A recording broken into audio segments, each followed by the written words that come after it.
יברכך אדוני וישמרך. 우리 하나님의 말씀 사무엘상 15장 22절, 요한복음 14장 21절, 우리 지난주에 이어서 하나님의 말씀에 전적으로 순종하는 성도가 말세에 하나님께 복받을 성도이다. 지난주에 우리가 순종에 대한 말씀을 이제 시작했습니다. 그래서 순종하지 않으면 우리 하나님의 마음에 근심을 안겨드리고 하나님의 주시는 복을 받을 수 없다는 말씀을 나눴었는데, 오늘 이어서 계속해서 순종에 대한 말씀을 함께 나누도록 하겠습니다. 본문 말씀 함께 읽겠습니다. 사무엘이 이르되 여호와께서 번제와 다른 제사를 그의 목소리를 청종하는 것을 좋아하심같이 좋아하시겠나이까? 순종이 제사보다 낫고 듣는 것이 순양의 기름보다 나으니. 요한복음 14장 21절, 나의 계명을 지키는 자라야 나를 사랑하는 자니 나를 사랑하는 자는 내 아버지께 사랑을 받을 것이요 나도 그를 사랑하여 그에게 나를 나타내리라. 우리 지난주는 사무엘상 15장을 중심해서 이 두 번이나 하나님 앞에 불순종하여 왕위에서 폐위당하고 비참한 최후를 맞이한 이 사울 왕에 대해서 살펴보았습니다. 그래서 오늘 우리가 다시 한번 복습을 간단하게 할 텐데요. 두 가지 불순종이 무엇이었는지 우리 다시 한번 나중에 살펴볼 것입니다. 그리고 이제 오늘 우리가 구체적으로 살펴볼 내용은 요한복음 14장 21절, 계명을 지키는 자라야 예수님을 사랑하는 자라는 것입니다. 지킨다는 것이 무엇이죠? 순종한다는 것입니다. 순종하는 것이 곧 사랑하는 것이다. 사랑하면 어떤 일이 벌어지느냐? 아버지 하나님이 기분이 좋으셔서 그 순종하는 자에게 하나님의 큰 사랑을 베푼다는 거예요. 특별한 은혜와 은총을 베푼다는 거예요. 모든 기독교인에게 균일하게 동등하게 베푸시는 그 은혜 말고 특별히 순종하는 자에게는 하나님이 특별한 은총을 베푼다는 것입니다. 예수님도 주여 주여 부르지 않아도 그냥 예수님 생각만 해도 내가 여기 있다라고 그렇게 친밀한 예수님의 임재가 그 사람에게는 함께 한다는 거예요. 여러분, 그 복을 누리시기를 원합니다. 예수님이 이런 말씀하셨어요. 인자가 온 것은 양으로 생명을 얻게 하고 더욱 풍성히 얻게 하려 함이니라. 여러분, 두 종류의 사람이 있대요. 예수님을 통하여 생명을 얻는 사람이 있고 더 풍성히 얻는 사람이 있대요. 이 말씀이 비밀이에요. 예수 그리스도를 믿으면 우리는 생명을 얻지요. 하나님의 나라에 들어가는 자녀의 복을 얻어요. 그런데 예수님이 말씀하시는 것, 인자가 온 것은 양으로 생명을 얻게 하고 더 풍성히 얻게 하려 함이니라. 하나님의 자녀되는 이 복 외에 더 풍성한 하나님의 복을 누리는 사람들이 있다는 거예요. 그것은 누구에게 주시는 복이라고요? 순종하는 사람에게. 여러분, 오늘 우리가 말씀 속에서 순종이 얼마나 중요한지를 우리가 살펴보게 될 것입니다. 우리 지난주에 묵상했던 말씀에 서론과 우리 배웠던 말씀 간단하게 잠시 복습합니다. 여러분, 하나님이 우리를 창조하셨을 때에 하나님께서 우리에게 의무를 부여하셨다 그랬어요. 우리 인간의 의무가 무엇입니까? 하나님을 사랑하고 하나님을 신뢰하면서 하나님을 의지하는 것. 이것이 인간이 인간다울 수 있는 모습이에요. 여러분, 그릇에다가 물을 담았는데 컵에다가 물을 담았는데 마시려고 하니까 밑에서 줄줄줄 새네요. 구멍이 났습니다. 깨어졌습니다. 그 컵은 제 역할을 못하죠. 그 컵은 버립니다. 왜? 만들어진 목적대로 존재하지 않잖아요. 그 컵은 이곳에 있을 이유가 없는 겁니다. 이 컵이 왜 위에 있습니까? 컵의 역할을 감당하고 있으니까 제 옆에 두는 거예요. 만약에 밑에 구멍이 나서 새기 시작한다면 이것은 당장 쓰레기통으로 들어가게 되는 거예요. 인간도 만들어진 목적이 있고 용도가 있어요. 그 용도대로 존재하지 않으면 인간의 쓰레기장, 지옥으로 들어가는 거예요. 인간의 용도가 무엇이라고요? 하나님을 사랑해야 되는 거예요. 그리고 하나님을 신뢰해야 되고 하나님만을 의지하면서 살아가는 것. 이것이 인간이 만들어진 이유예요. 그래서 그런 존재만을 하나님께서 내 자녀라, 내 백성이라 그렇게 부르시고 돌보시다가 이제 나의 집으로 들어오너라 해서 영원한 그분의 집으로 우리를 데리고 들어가시는 것입니다. 그래서 이 지구 땅의 삶 속에서는 이 두 종류의 인간을 나누고 있어요. 어떤 사람, 그 창조된 목적대로 하나님을 사랑하고 신뢰하고 의지하는 존재와 그렇지 않은 인생들로 둘로 나누어지는 이 일을 지금 하고 있는 거예요. 그래서 누구든지 예수의 이름으로 나오라는 하나님의 말씀을 듣고 아멘 하고 회개하며 나오면 어디로 들어가요? 바로 사랑과 신뢰와 의지함의 관계로 들어가서 아버지와 좋은 관계를 유지하다가 영원한 하나님의 나라로 들어가게 되고, 이 하나님의 부름, 사랑으로의 부름, 신뢰와 의지함으로 부르실 때에 당신이 누굽니까? 나하고는 상관없습니다. 라고 이 전도에 응하지 않은 그 인생들은 화평을 누리지 못하고 심판을 당하게 되는 줄 믿습니다. 그것이 바로 하나님이 처음 우리를 창조하셨을 때 우리 인간에게 부여한 의무입니다.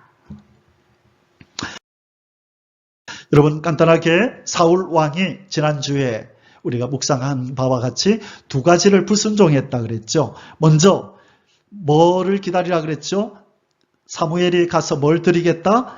제사를 드리고 나서 전쟁터에 나아가라 그랬는데 그가 기다리지 못했다 그랬어요. 여러분, 사울왕이 기다리지 못한 이유가 있었다 그랬어요? 없었다 그랬어요? 있었다 그랬죠.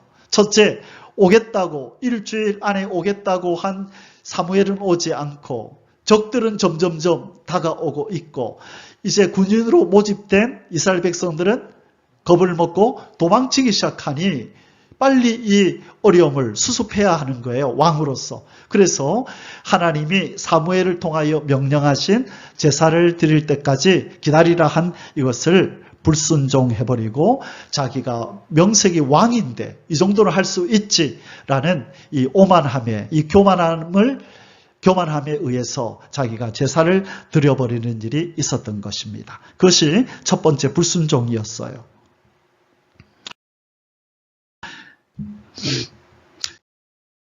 그 다음에 두 번째 불순종은 무엇입니까? 이제는 아말렉과의 전쟁을 이제 또 하러 나아갈 때에 하나님이 뭐라고 사무엘을 통하여 명령하십니까? 뭐 하라? 진멸하라. 진멸하라. 이거 무슨 전쟁이라 한다고요? 히브리어로 헤렘. 진멸하라. 모든 생명체들은 다 진멸하고 금, 은, 동은 그런 불에 타지 않으니까 가져와서 하나님 앞에 드리고 생명체는 죽이고 집이나 모든 것들은 불태우고 불타지 않는 그 은동은 가져와서 하나님 앞에 드리는 것, 그것이 헤렘 전쟁, 진멸 전쟁이에요. 이 전쟁을 잘못 치렀다가 민족적인 화를 당했던 전쟁이 바로 여리고 전쟁이었던 거예요. 다 가져오지 말라 그랬는데 누가 가져왔죠? 아간이라는 사람이 옷과 금을 숨겨가지고 자기 소유로 삼을 때에 이 하나님의 민족적인 명령, 헤렘 전쟁, 진멸하라는 이 명령을 불순종했기 때문에 누가 진멸당해요? 자기가 진멸당하는 거예요. 진멸하라는 명령에 순종하지 않으면 누가 진멸당한다고요? 자기가 진멸당하는 거예요. 보세요. 사울 왕이 나중에 어떻게 죽는지 아시죠? 자살하죠. 뿐만 아니라 누가 또 죽어요? 자기의 아들들이 죽어요. 이 비밀이 여기에 있는 거예요. 왜 그 아들, 다윗과 절친한 친구였던 이름 누구죠? 요나단. 여러분 이상하지 않았어요? 왜 요나단이 죽는지. 왜 그 착한 요나단이 자기가 왕권을 이어받을 권한이 있는데 그것을 다윗에게 이양하고 다윗에게 양보한 이 착한 요나단이 왜 전쟁터에서 죽는지 의아하지 않았나요? 바로 이 헤렘 전쟁의 불이행으로 말미암아 이 사울과 그의 가족들에게 이 진멸당하는 화가 임한 거예요. 하나님의 말씀은 바로 이렇게 정확하게 적용이 된다는 것을 보여줍니다. 죄의 싹은 사막입니다. 불순종하면 진멸하라는 이 헤렘 전쟁에 불순종하면 자기와 자기 가족들이 진멸당하는 것이 바로 헤렘 전쟁의 속성이에요. 진멸하라. 헤렘 전쟁을 불순종할 때 그는 왕에서 이제는 쫓겨나고 나중에 악신이 들려서 그렇게 비참하게 나중에 전쟁터에서 자살하고 죽게 되는 그 최후를 맞이했던 것입니다. 여러분, 순종함이 중요합니다. 해도 되고 안 해도 되는 일이 아니에요. 이건 옵션이 아니에요. 선택사항이 아니라고요. 내가 배 좀 안 고프면 나 오늘 점심 안 먹을래. 아침 안 먹을래. 저 옷 비싸서 안 살래. 이런 차원이 아니에요. 하나님으로부터 명령이 떨어지면 반드시 아멘 하고 순종해야 되는 줄 믿습니다. 그 이유를 오늘 살펴볼 것이에요.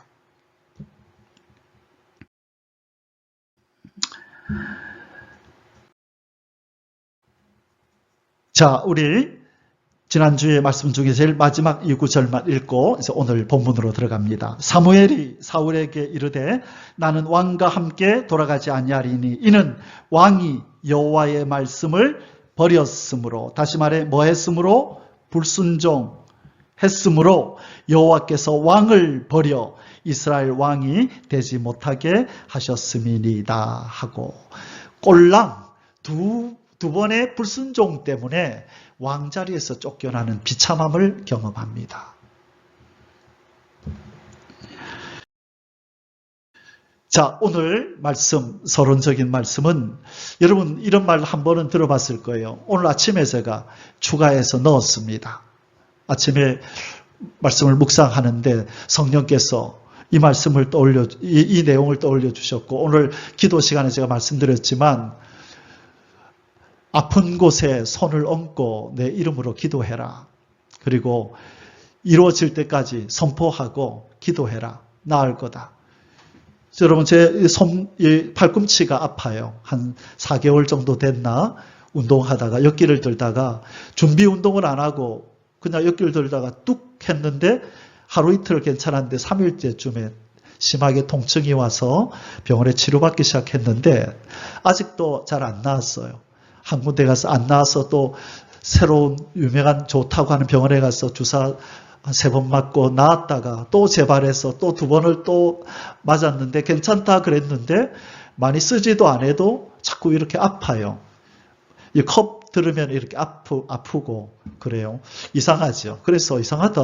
병원에서는 다 나았다 그랬는데 왜 자꾸 재발이 될까? 이 말이 쓰지도 않았는데 그때 지난번에 한번 성령께서 너는 왜 아픈 팔을 두고 기도하지 않니?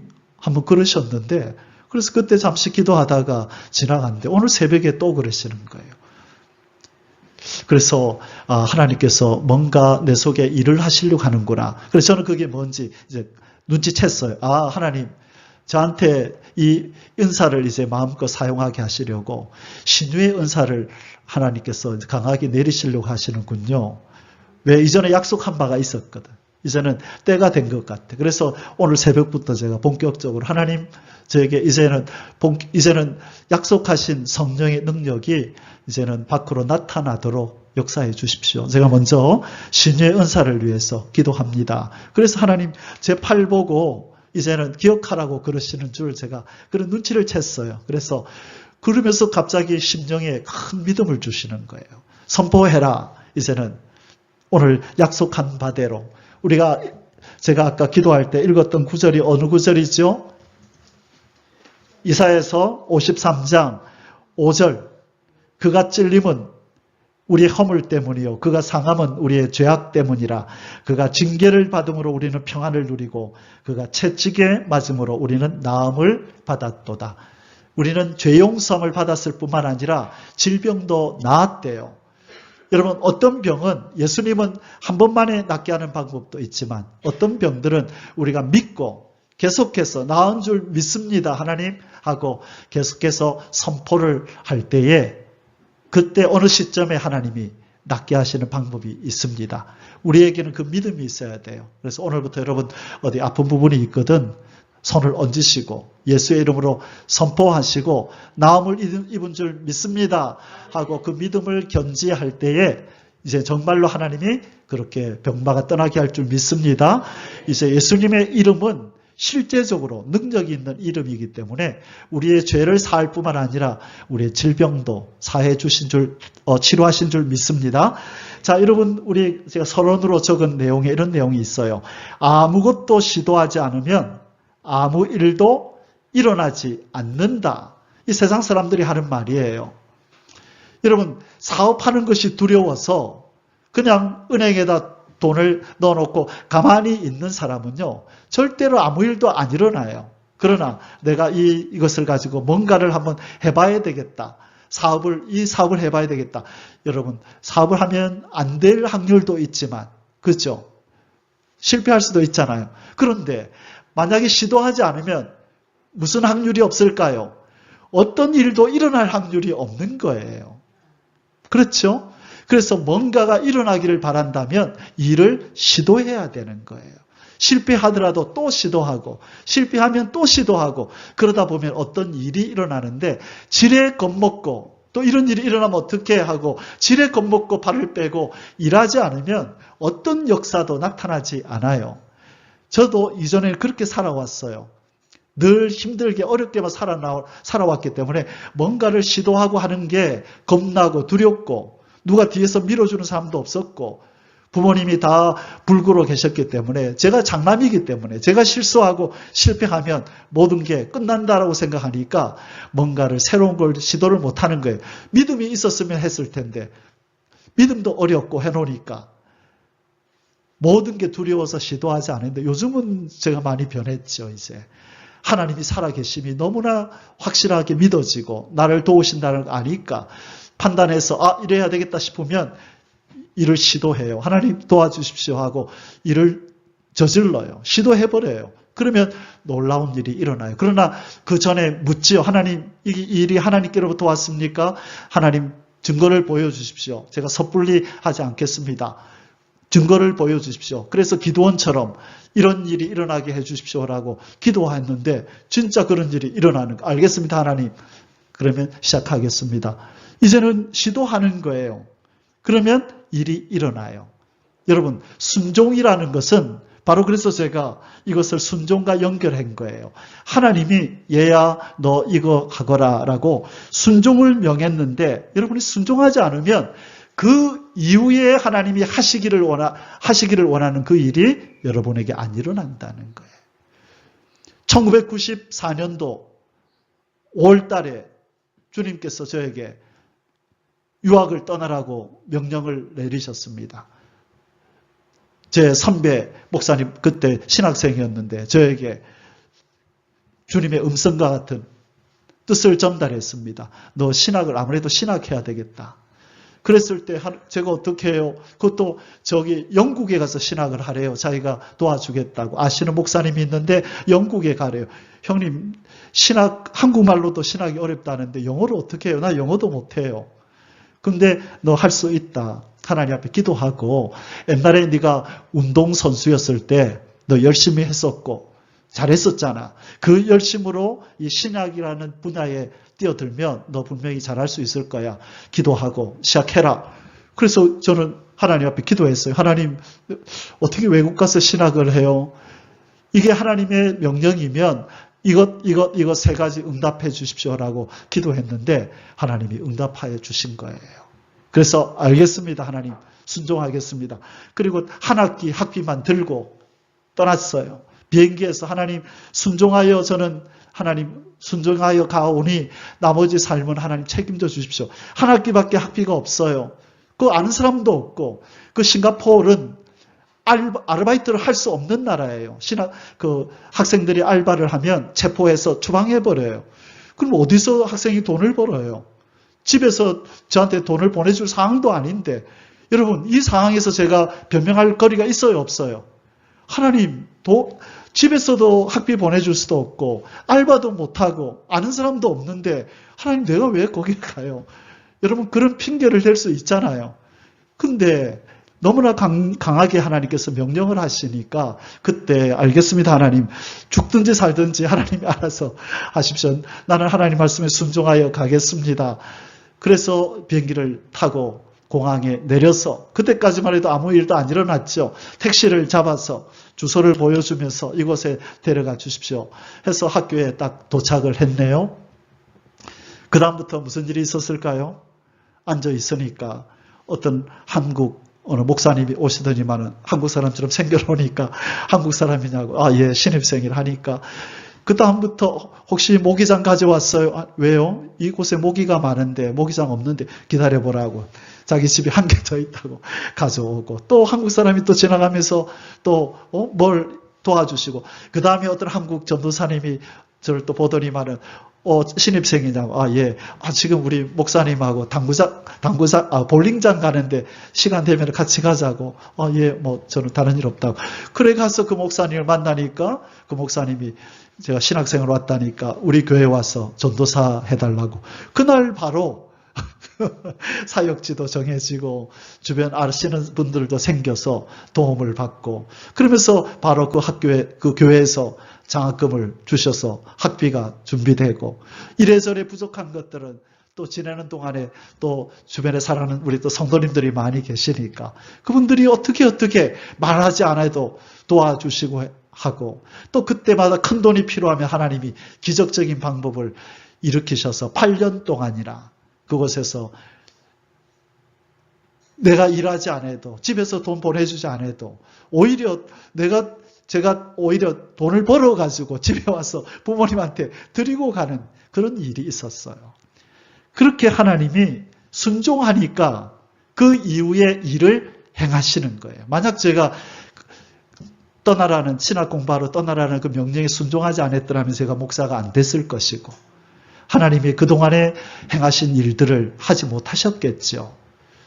여러분, 저와 여러분의 삶 속에 하나님이 순간순간 뭔가를 명령하실 때에 또는 목사를 통해서 뭔가를 여러분에게 명령하실 때에 여러분의 그 순종을 통하여 하나님 뭔가를 하시려고 준비를 했는데 여러분이 이런저런 핑계를 대고 여러분의 마음속에 뭐 이러니 안 해도 되겠지. 사울처럼 이래서 안 해도 되겠지. 또 이래서는 해야 되겠지.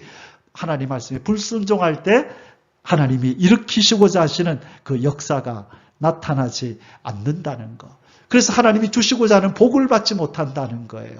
예수님이 뭐라 그러셨다고요? 인자가 온 것은 양으로 생명을 얻고 더 풍성히 얻게 하려고. 구원 얻는 생명 정도가 아니라 정말로 하나님이 주시는 많은 복들을 받아 누리며 와 어떻게 이런 일이 있지? 와 놀라웠다 우리 하나님. 그런 간증이 입에서 터져나와야 되는데 순종하는 자에게 그 복이 임한다는 거예요. 아멘. 오늘 우리 두 번째 본문이 14장 21절이죠. 나의 계명을 지키는 자라야 나를 사랑하는 자니 나를 사랑하는 자는 내 아버지께 사랑을 받을 것이요 나도 그를 사랑하여 그에게 나를 나타내리라. 불순종은 하나님을 사랑하지 않는 죄입니다. 창조의 목적대로 살지 않는 죄입니다. 여러분 왜 우리 하나님이 인간을 왜 만드셨다고요? 뭐 하라고? 하나님을 사랑하라고 만들었다 그랬잖아요. 그 사랑은 뭐로 나타나야 된다고요? 그분의 말씀에 순종함으로 사랑이 표현돼야 되는 거예요. 그렇지 하지 않는 것은 적극적으로 하나님 앞에 죄를 범하는 거예요. 자, 그러나 하나님의 말씀을 지켜서 하나님을 사랑하면 어떤 일이 벌어져요? 하나님이 우리를 사랑해 주시고 예수님도 우리를 사랑해서 우리 가까이에서 우리와 동행해 주신다는 거예요. 여러분 하나님의 그 사랑을 많이 경험하시고 간증이 찬송이 많아지기를 주의 이름으로 축원합니다. 아멘. 순종하는 자에게 주시는 복이 무엇인가? 자, 이제 여러분 꼭 명심하십시오. 순종하는 자에게 주시는 복이 여호와 이레의 복입니다. 따라하겠습니다. 여호와 이레. 하나님이 준비하신다. 하나님이 미리 준비하시는 이 복이 임해요. 순종하는 자에게. 이스라엘 백성들에게 얘들아 저리 가라 그러면 저리 가보면 거기 뭐가 있어요? 거기 물이 있고, 이쪽으로 가거라 그러면 거기 가면 먹을 것이 있고, 이쪽으로 가거라 그러면 저쪽에 있었는데 하마터면 큰일 날 뻔했는데 하나님이 피할 길을 주시면서 모든 것을 아시는 하나님의 인도를 따라 걸어갈 때 거기는 참된 행복이 있고 모든 필요한 것들이 채워지는 여호와 이레의 복이 있는 줄 믿습니다. 이 복을 저와 여러분이 누려야 돼요. 막 달라고 애쓰지 않아도 주어지는 복, 그게 여호와 이레의 복이에요. 어떤 사람은 막 며칠 막 금식해서 달라고 해도 안 주시는 일들이 있는데, 어떤 사람은 생각만 해도 이랬으면 좋겠다, 이랬으면 참 좋겠는데, 하나님 이것이 있으면 좋겠는데, 말하기가 무섭게, 생각하기가 무섭게 즉각 응답되어지는 복이 있는 줄 믿습니다. 그게 여호와 이레의 복인 것입니다. 자, 창세기 22장 9절에서 12절에 보면 네 독자 이삭을 바치라는 명령을 받죠. 그 명령에 순종하고 나니까 무슨 복이 임할까요? 한번 읽어보겠습니다. 하나님이 그에게 일러 주신 곳에 이른지라. 이에 아브라함이 그곳에 제단을 쌓고 나무를 버려놓고 그의 아들 이삭을 결박하여 제단 나무 위에 놓고 손을 내밀어 칼을 잡고 그 아들을 잡으려 하니, 자, 거의 내리치면 이제 끝이 나는 거예요. 칼까지 들었어요. 손도 내밀었어요. 이제 올라갔어요. 내리면 끝이 나는 그 순간까지 하나님이 지켜보신 거예요. 순종하라 안 하나? 자, 그때에 아들을 잡으려 하니 여호와의 사자가 하늘에서부터 그를 불러 이르시되, 뭐라고 불러요? 아브라함아 아브라함아. 급합니다. 조금만 늦게 부르면 내리치니까 아브라함아 아브라함아 다급한 목소리로 두 번이나 부르지요. 아브라함이 이르되 내가 여기 있나이다 하매 사자가 이르되 그 아이에게 네 손을 대지 마라. 그에게 아무 일도 하지 말라. 네가 네 아들 네 독자까지도 내게 아끼지 아니하였으니 내가 이제야 네가 하나님을 경외하는 줄을 아노라. 말씀에 순종하는 것을 행동으로 보였다. 그죠? 맞죠? 이게 순종이라는 거예요. 얼마든지 따질 수 있었어요. 하나님 이게 말이 됩니까? 이 아들 녀석 하나밖에 없는데 내 후손을 하늘의 별과 같이 바다의 모래수같이 많게 해주겠다면서요. 근데 하나밖에 없는 이 아들까지 데려가시면 하나님의 약속이 어떻게 이루어져요? 이 말도 안 됩니다. 하나님 뭔가 착오가 있으신 거 아닌가요? 다시 재고해 주시기 바랍니다. 분명히 핑계할 거리가 있었음에도 불구하고 아브라함은 그렇게 생각하지 않았고 믿음으로 어떻게 생각하는 줄 아세요? 와, 여기에 아브라함의 놀라운 믿음이 발휘되는 거예요. 히브리서에 보니까 어떻게 이 아들을 칼로 내리칠 생각을 했는가 하면, 맞아, 이 아들밖에 없는데 이 아들을 통하여 후손들을 준다고 약속했는데 이 아들을 죽이라고? 하나님이 무슨 생각이 있나 보다. 내가 이 아들을 죽이면 다시 이 아들을 부활시키려고 그러시는가 보다. 와, 이 믿음까지 가졌대요, 아브라함이. 아브라함은 부활을 경험했나요? 안 했나요? 부활을 본 적이 있나요? 없나요? 없지요. 자기도 경험 안 했죠. 그런데 그 믿음이 그 단계까지 이르렀대요. 그렇지 않으면 말이 안 된다는 거예요. 이 아들을 통하여 후손을 준다 그렇게 해놓고 이 아들을 죽이라 그러면 이게 무슨 말이 되냐. 내가 죽이는 순종을 하면 하나님은 옳지 잘했다 하고 다시 아들을 살려서 나한테 주실 모양이구나. 왜? 하나님은 전능하시니까. 아멘. 자, 그래서 오늘 제가 이 말씀 다음에 드리고 싶은 말씀이 있어요. 우리가 어떻게 하면 하나님 말씀에 순종할 수 있는가 하는 부분인데요. 계속해서 한번 보십시다. 자, 13, 14절 읽고 그 부분을 나누겠습니다. 아브라함이 눈을 들어 살펴본 즉 한 순양이 뒤에 있는데 뿔이 수풀에 걸려 있는지라. 아브라함이 가서 그 순양을 가져다가 아들을 대신하여 번제로 드렸더라. 원래 번제는 뭐 가지고 하는 거예요? 양 가지고 하는 거잖아요. 근데 실은 그게 있었어요. 근데 아들을 바치기 전까지 눈에 안 띄었네요. 아니면 없었는데 아들을 바치는 순종을 하자 하나님이 양보고 빨리 저 숯불에 걸려. 하나님이 이끌어가지고 숯불에다 딱 걸어놓은 거예요. 여호와 이레. 순종할 때 미리 하나님은 준비해 놓으세요. 아멘. 하나님이 죽으셨으면 몰라도 하나님이 살아계시면 이 하나님의 역사를 우리한테는 안 행하실까요? 아브라함에게나 우리에게나 동일하게 행하신다고요. 하나님은 살아계신 전지전능하신 분이에요. 오늘도 순종한 자를 찾아 여호와 이레의 복을 주시는 줄 믿습니다. 자, 아브라함이 이것을 경험하고 뭐라 그래요? 아브라함이 그 땅 이름을 여호와 이레라 하였으므로 오늘날까지 사람들이 이르기를 여호와의 산에서 준비되리라 하더라. 아멘. 저와 여러분의 삶의 터전이 여호와 이레가 되기를 주의 이름으로 축원합니다. 생소한 땅에 가더라도 하나님이 준비한 것들을 경험하는, 제가 싱가포르 땅에 처음 가봤지만 하나님이 준비한 것들을 경험했듯이 그 이후에 많은 일들을 하나님 복을 경험했듯이 여러분의 삶 속에도 이러한 일이 많이 일어나기를 주의 이름으로 축원합니다. 어쩌면 지금까지 경험해 왔을 텐데 더욱더 하나님을 의지하시고 그 말씀에 순종하시기로 결단하십시오. 그럴 때 하나님이 준비한 여호와 이레의 손길을 많이 경험하게 될 줄 믿습니다. 아멘. 자, 그러면 누가 하나님의 말씀에 순종할 수 있는가? 오늘 우리의 믿음의 조상인 아브라함에게서 우리는 그 비밀을 깨달아요. 하나님, 나는 순종이 잘 안 돼요. 자꾸 핑계거리가 나오고 이래서 안 되고 저래서 안 되는데 어떻게 하면 순종할 수 있을까요? 그때 하나님 뭐라 그래요? 너희 믿음의 조상 아브라함한테 가서 배워라. 그 아브라함이 아까 제가 뭐라 그랬어요? 뭘 믿었다고요? 차원이 다른 하나님의 지혜와 하나님의 능력을 깨닫는 자만이 순종할 수 있어요. 따라하겠습니다. 하나님은 전능하시다. 하나님은 전지하시다. 그게 뭐예요? 하나님은 모든 것이 가능하고 모든 것을 아신다. 고로 하나님은 모든 것을 합력하여 선을 이루실 수 있다가 되는 거예요.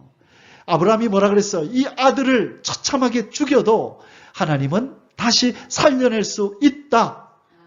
그 능력을 믿었기 때문에 순종이 나온 거라고요. 그런데 하나님의 능력과 하나님의 지혜에다가 초점을 맞추지 않고 내 주변을 보고 내 상황을 보면 절대로 순종이 안 돼요. 하나님, 이걸 어떻게 바쳐요? 이거 바치고 나면 먹을 게 없는데요. 나중에 사르밧 가부 얘기 나오겠지만 선지자님, 이거 바치고 나면 우리 이제 죽어요. 이 한 끼밖에 안 남았는데 우리는 어떻게 해요? 그렇게 생각하면 순종이 안 되지요. 예, 이제 한 끼 먹고 죽으려고 했는데 선지자님이 원하시니 드릴게요. 라고 선지자의 말에 순종하여 드리니 어떤 일이 벌어졌어요? 먹어도 끊이지 않는 놀라운 여호와 이레의 복이 임한 거죠.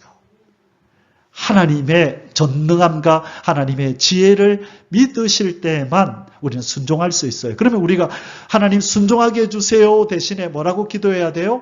하나님의 전능함과 하나님의 전지하심을 믿을 수 있는 믿음을 주옵소서. 그러면 자연스럽게 뭐가 따라 나와요? 순종이, 전적인 순종이 나오는 것입니다. 그래서 절대로 환경을 보지 마시고 내 능력 보지 마시고 하나님이 약속하셨으니 전지전능한 분이 나를 도우신다. 여호와 이레의 손길로 나와 함께 하신다. 라고 믿고 뒤도 돌아보지 마시고 순종의 발길을 내디드시기를 바랍니다. 이사야 55장 8절 9절 제가 이 전적으로 하나님을 의지하고 순종할 때 늘 묵상하는 말씀이에요. 자, 이사야 55장 8절 9절 함께 읽겠습니다. 이는 내 생각이 너희의 생각과 다르며 내 길은 너희의 길과 다름이니라. 여호와의 말씀이니라. 이는 하늘이 땅보다 높음같이 내 길은 너희의 길보다 높으며 내 생각은 너희의 생각보다 높으니라. 알량한 너희들의 지혜를 가지고 따지지 마.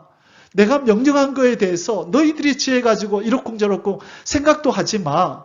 내가 다 생각이 있어서 너희들한테 명령하는 거니까 그냥 아멘 하고 순종하거라. 그래야 그 다음에 내가 너희들에게 이루고자 하는 그 뜻이 이루어진단다. 순종의 발길을 내딛지 않으면 내가 무슨 일을 하겠냐. 하나님 그렇게 말씀하시는 거예요. 로마서 11장 33절 같이 읽겠습니다. 깊도다 하나님의 지혜와 지식의 풍성함이요 그의 판단은 헤아리지 못할 것이며 그의 길은 찾지 못할 것이로다. 아멘. 자, 고린도전서 1장 25절에 놀라운 말씀이 있어요. 읽겠습니다. 하나님의 어리석음이 사람보다 지혜롭고 하나님의 약하심이 사람보다 강하니라. 아멘. 여러분, 아무리 지혜로운 자를 데리고 와도 하나님의 지혜에 이르지 못한다는 거예요. 아무리 강한 사람 데려와도 하나님의 강함을 능가할 수 없다는 거예요. 하나님은 강하시고 하나님은 지혜로우신 줄 믿습니다. 그 하나님이 우리 아버지예요. 살아계신 분이라고요.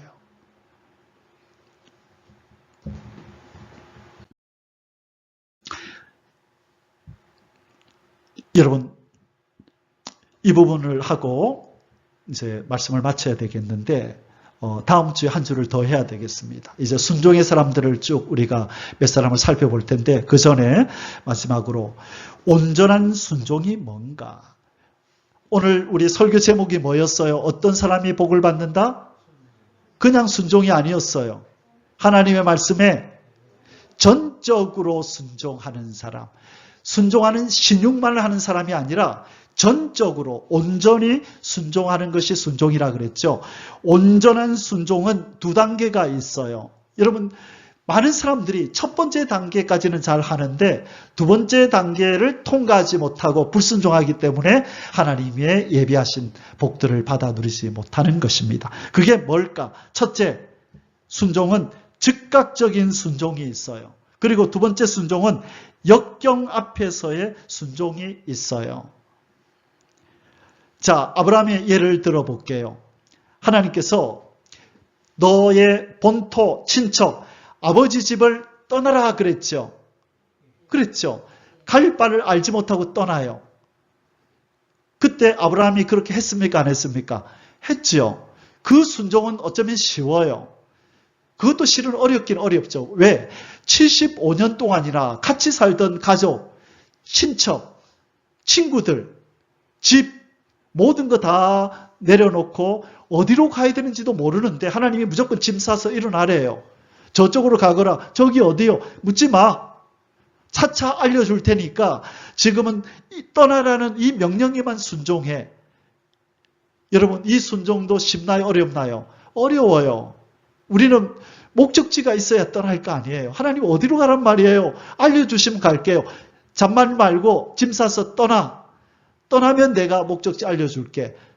갈 바를 알지 못하고 갔대잖아요. 히브리서에 보면.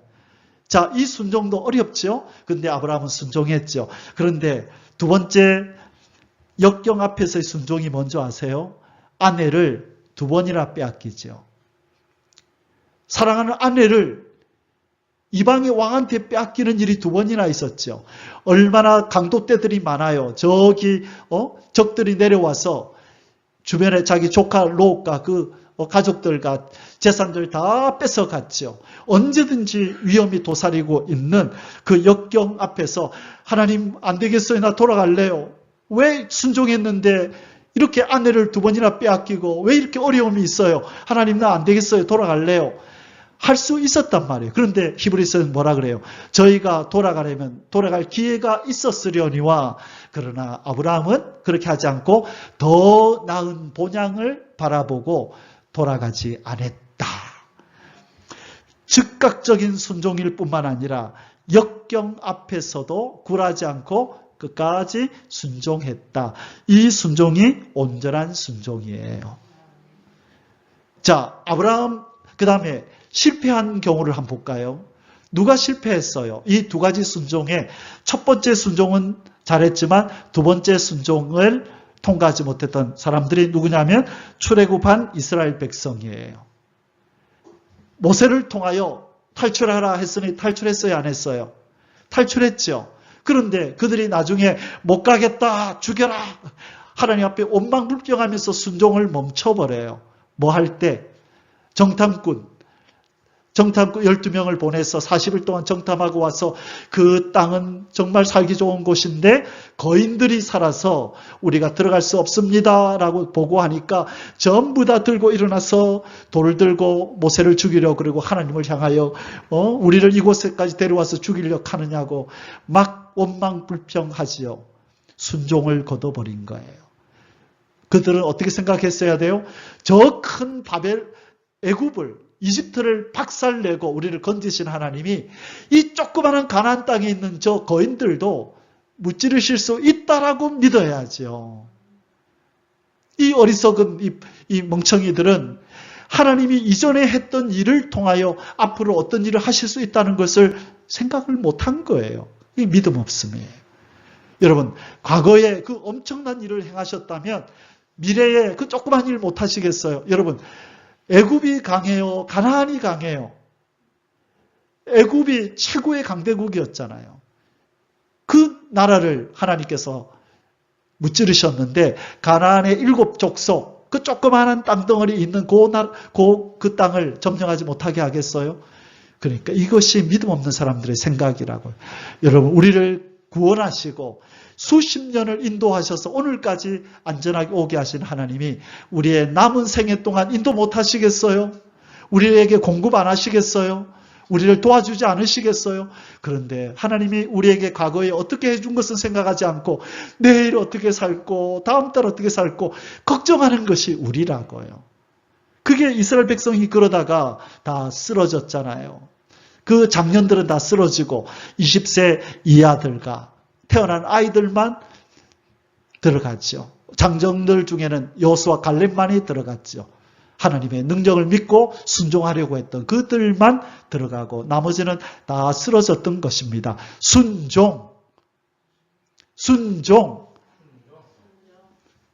순종이 하나님 여호와 일에, 여호와의 승리, 여호와의 치료, 여호와의 공급하심을 경험하는 열쇠예요. 뭐가 그렇다고요? 순종. 뭔가를 얘기할 때 아멘 하고 순종하면 옳지, 잘했다. 자, 다음 이거. 이렇게 이어지는 거예요. 아멘. 자, 그러면 하나님이 불쾌함을 느끼실 때가 이제 언제인지 아시겠죠? 하나님이 기분이 안 좋을 때가 있어요. 지난주에 제가 서론에서 말씀드렸지만 뭔가를 제가 생각을 가지고 이렇게 하면 다음에 이래야 되겠다라고 뭔가를 얘기했는데 순종하지 않을 때 다음 일을 진행 못할 뿐만 아니라 불쾌해서 다시는 그 사람한테 뭔가를 좋은 일을 그 사람에게 해주고 싶은 마음이 없어져요. 불쾌하니까.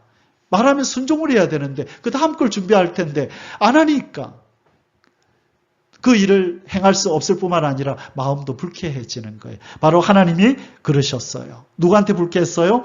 불순종하는 사울한테도 불쾌했지만 누구한테 불쾌했을까요? 모세한테 엄청 불쾌했어요. 하나님이. 모세야, 내가 너를 애굽에 보낸다. 내 백성 데리고 와라. 이래서 안 돼요. 저래서 안 돼요. 끝까지 순종 안 하려고 애를 쓰는 거예요. 하나님, 나 말 못해요. 기적을 막 보여주잖아요. 그죠? 나병이 들었다, 나았다. 지팡이가 뱀이 되었다, 다시 지팡이로 돌아왔다. 기적을 보여주는데도 하나님, 나 말 못해요. 하나님이 화를 내십니다. 하나님이 화를 내요. 자, 우리 출애굽기 3장 12절부터 한번 읽어볼까요? 하나님이 이르시되 내가 반드시 너와 함께 있으리라. 네가 그 백성을 애굽에서 인도하여 낸 후에 너희가 이 산에서 하나님을 섬기리니 이것이 내가 너를 보낸 증거니라. 모세가 하나님께 아뢰되 내가 이스라엘 자손에게 가서 이르기를 너희 조상의 하나님이 나를 너희에게 보내셨다 하면 그들이 내게 묻기를 그의 이름이 무엇이냐 하리니 내가 무엇이라고 그들에게 말하리이까. 하나님이 모세에게 이르시되 나는 스스로 있는 자이니라. 또 이르시되 너는 이스라엘 자손에게 이같이 이르기를 스스로 있는 자가 나를 너희에게 보내셨다 하라 하면 예, 알겠습니다. 해야 되는 거 아니에요? 그런데 모세는 그렇게 했어요, 안 했어요?